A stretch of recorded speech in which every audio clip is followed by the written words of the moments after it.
What if nothing is wrong with you? What if the anxiety that tightens your chest, the exhaustion that no amount of sleep seems to fix, the loneliness that follows you even when you're not alone, are not signs that something is broken inside you, but signals that something false is finally falling apart? Most people live with a quiet assumption humming beneath everything they do. I'm broken, and one day if I try hard enough, I'll finally be fixed. So we optimize, we heal, we improve, we push ourselves to become calmer, stronger, more confident, more awake. But what if the truth is darker and at the same time far freer? What if you're not suffering because you failed, but because you're still trying to live inside a story your nervous system no longer believes? A story that says your value comes from productivity. A story that says rest must be earned. A story that says you are a problem waiting to be solved. Your mind may still repeat that story, but your body has stopped cooperating, and that's where the discomfort begins. Alan Watts once said, "The universe isn't broken, it's playing." If that's true, if reality itself isn't a mistake, then here's the question we almost never ask. If the universe isn't broken, why are you so sure you are? In this video, we're going to slow everything down and look beneath the surface of self-help, healing, and awakening. We'll uncover the invisible story that trained your nervous system in the first place. We'll explore why awakening so often feels like confusion, emptiness, or malfunction instead of peace. We'll expose the biggest mistake people make after they think they've woken up. And finally, we'll talk about where freedom actually begins. Not by fixing yourself, but by learning how to listen. So if you've been feeling lost, tired, or quietly undone, stay with me. This might not be the breakdown you think it is. You didn't grow up in reality. You grew up inside a narrative. Before you ever chose who you wanted to be, before you understood fear, success, or self-worth, you were already being trained. Not with rules written on paper, but with stories repeated so often your body learned them by heart. Be productive, be likable, keep improving, and one day, you'll finally be enough. At first, these sound harmless, motivating even. They look like advice. They feel like guidance. But over time, they become something else. They turn into neural instructions. Because your nervous system doesn't care if a story is true. It only cares if a story feels meaningful enough to survive inside. And once a story is encoded into the nervous system, it stops being a thought. It becomes a reflex. That's why so many people in the United States, people who did everything right, still feel strangely empty. They built the career, they hit the milestones, they stayed busy, optimized, disciplined. And yet, the moment they slow down, guilt appears. The moment they rest, anxiety whispers. The moment there's silence, something inside them tightens. Why? Because the old story taught the body a brutal equation. Rest equals laziness. Stillness equals danger. Being without producing equals uselessness. So even when nothing is wrong, the nervous system stays on high alert. This is why burnout isn't just exhaustion, it's confusion. Your conscious mind says, "I'm safe," but your body says, "If I stop, I disappear." And here's the part most people miss. Awakening doesn't hurt because you're seeing something new. It hurts because your body is unlearning meaning. Fractal wisdom puts it simply. Suffering often comes from living inside a borrowed narrative. A story you didn't choose. A story that once helped you belong, but no longer helps you breathe. This is where many people make a critical mistake. They think awakening means finding the right belief, a better philosophy, a more enlightened mindset. But that only installs a newer version of the same system. In reality, awakening feels disorienting because it's not an upgrade. It's an uninstallation. The old operating system, the one that equated worth with effort, safety with approval, identity with achievement, is quietly being removed. And when a system that ran your life starts shutting down, of course it feels like malfunction. But it isn't. It's a pause between stories. And in the next part, we're going to talk about why this pause feels so uncomfortable. Why awakening so often feels like falling apart instead of becoming free. Because what's breaking isn't you. It's the story your nervous system no longer believes. Awakening doesn't feel like peace. It feels like malfunction. That's the part no one prepares you for. We're taught to believe that awakening should feel like clarity, confidence, maybe even bliss, like you finally figure it out and life starts making sense. But for many people, the opposite happens first. The moment the old story begins to collapse, your goals lose their emotional charge. Things you once chased with urgency suddenly feel flat. Your motivation disappears, not because you're lazy, but because the meaning that fueled it is gone, and your identity starts to blur. You look at your life and think, if I don't want what I used to want, who am I now? This is where the nervous system panics, because for most of your life, striving wasn't optional, it was survival. So when the striving stops, the body asks a very old question. If I don't push, will I survive? Alan Watts had a sharp way of naming this moment. He said, the ego is nothing more than a social role pretending to be you. A role you learned how to play, a mask that kept you accepted, rewarded, and safe. But when awakening loosens that role, when productivity, approval, and identity stop defining you, the body doesn't interpret this as freedom. It interprets it as death. That's why awakening often comes with anxiety, emptiness, or the eerie feeling that something is wrong, even when nothing externally has changed. Think of it like the caterpillar. Before it becomes a butterfly, it doesn't instantly grow wings. It enters the cocoon. And inside that cocoon, the caterpillar's body dissolves. Structures break down. Direction disappears. What once worked no longer applies. From the inside, it's chaos. Loss of direction. Loss of certainty. Loss of usefulness. The caterpillar doesn't know it's becoming something new. All it knows is that the old way of being no longer functions. This is the stage most people mistake for failure. They think they're regressing, that they lost their drive, that something went wrong in their healing. But here's the reframe that changes everything. You're not regressing. You're between stories. The old narrative can't run you anymore, but the new one hasn't formed. So the system goes quiet, and quiet feels terrifying to a nervous system trained to equate movement with safety. The lesson here is subtle but essential. Don't rush to rebuild identity. Don't force motivation back online. Don't panic when the old map stops working. This in-between state isn't a mistake, it's a threshold. And in the next part, we'll talk about the biggest trap people fall into right here. The moment they try to escape this discomfort by turning awakening into another self-improvement project. Because that's often where freedom gets delayed the longest. Most awakened people fall into a new prison, and it doesn't look like suffering, it looks like progress. After the old story collapses, there's a quiet urgency to rebuild, to make sense of what's happening, to regain control. So awakening becomes a project. I need to heal more. I'm not there yet. I should be calmer, wiser, freer by now. At first, this feels responsible, even mature. But underneath it, the same engine is still running. The belief that says, I am not enough yet. This is why the trap is so dangerous. Because nothing looks wrong on the surface. You're reading the right books, watching the right videos, practicing mindfulness, doing the work.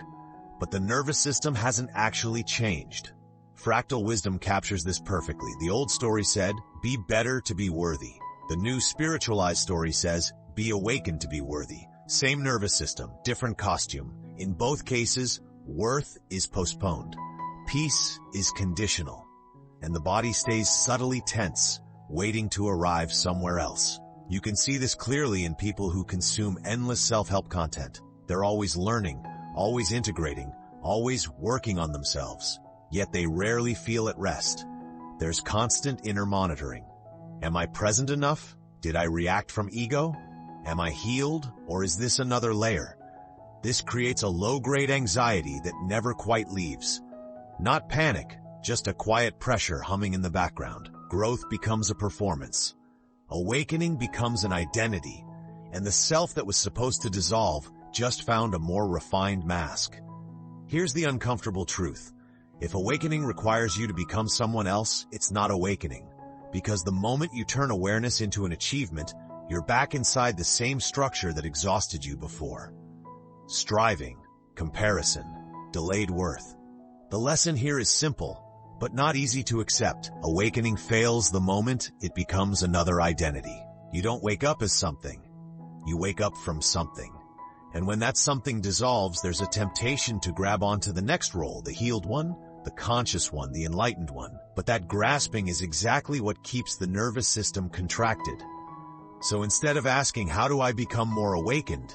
The deeper question is, what happens if I stop trying to arrive? In the next part, we'll explore what that actually looks like in practice. What it means to listen instead of improve, to feel instead of fix. Because freedom doesn't come from becoming better at awakening. It comes from letting go of the need to be someone at all. Freedom doesn't begin with answers. It begins with listening. This is where many people feel disappointed, because listening sounds passive, vague, even weak, especially to a nervous system trained to fix, solve, and optimize. So let's be clear about what listening is not. Listening is not positive thinking. It's not repeating affirmations over discomfort. It's not forcing calm on a body that doesn't feel safe yet. Those are strategies of control, and control is just the old story wearing a softer voice. Real listening begins when you stop trying to change your inner state and start allowing it to speak. Listening means letting sensations exist without interpretation. The tightness in your chest, the heaviness in your stomach, the restlessness in your limbs. Not asking, why is this happening? But simply noticing, this is happening. Listening means letting emotions move without fixing. Sadness without turning it into insight. Fear without turning it into motivation. Anger without turning it into blame. This is uncomfortable because the old operating system was built to assign meaning immediately, to explain, to label, to resolve. But when you pause that reflex, something subtle shifts. The nervous system moves from control to curiosity, from meaning-making to presence. Instead of trying to regulate yourself from the top down, you begin to feel from the inside out. This is why silence can feel so threatening at first. In silence, there's no story to hide behind, no role to perform, no improvement to chase, just raw sensation. And the body has a lot to say when it's finally heard. Here's a simple practice, not to fix you, but to reintroduce you to yourself. When discomfort arises, ask, what am I feeling without the story? Not, what does this mean about me? Not, how do I get rid of this? Just, where is it? What does it feel like? Does it move? Then ask a deeper question. What does my body know before language, before labels, before identity, before explanation? You might notice that what felt overwhelming becomes more fluid when it's not resisted. Not because you did something right, but because you stopped interfering. Alan Watts captured this paradox perfectly when he said, trying to quiet the mind is like trying to smooth water with a flat iron. The harder you press, the more disturbed it becomes. Listening is the opposite motion. It's releasing pressure, letting the water settle on its own. The lesson here is subtle. Your nervous system doesn't need to be convinced. It needs to be felt. And as listening becomes more natural, something unexpected happens. The stories lose their grip, not because you fought them, but because you no longer need them to make sense of your experience. In the next part, we'll take this even further. We'll explore why freedom doesn't come from finding a better story at all, but from needing less story in the first place. Because the deepest peace arrives when narration finally relaxes. What if freedom isn't a new narrative, but the end of narration? Most people assume suffering comes from having the wrong story, so they search for a better one, a more empowered identity, a clearer purpose, a narrative that finally explains who they are and where they're going. But here's the realization that quietly changes everything. Stories were never meant to be homes. They were meant to be tools. A story helps you navigate a moment. It gives direction when direction is needed. But when you try to live inside a story, to be it, the nervous system never fully rests. Awakening isn't about replacing one identity with another. It's not moving from broken to healed, from asleep to awake, from lost to found. It's recognizing something simpler and far more destabilizing. You are not the story. You are the space where the story appears. Before, life felt like this. I am the character, the thinker, the doer, the one who must make sense of everything. Every thought mattered. Every emotion needed interpretation. Every moment had to fit into a narrative arc. After awakening, something shifts. I am the awareness watching the character. The thoughts still arise. The emotions still move. The story still plays, but it no longer defines the ground you stand on. This distinction matters more now than ever. For Gen Z and millennials, burnout isn't just about work. It's about identity fatigue, constant self-definition, endless optimization, curating a sense of self that's meaningful, successful, authentic, aligned. Even rest becomes part of the story. Even healing becomes content. And the nervous system never gets a break, because there's always another chapter to write, another version of yourself to become. This is what story overload looks like. Not confusion, but exhaustion from too much narration. The body doesn't want a better explanation. It wants less interpretation. This is the quiet teaching at the heart of awakening. When the story loosens, the nervous system finally rests. Not because life is solved, not because meaning disappears, but because meaning is no longer forced onto every sensation. There is room to breathe again. The lesson here isn't to reject stories completely. You still use them when they're useful, but you stop living inside them. You stop asking, who am I supposed to be?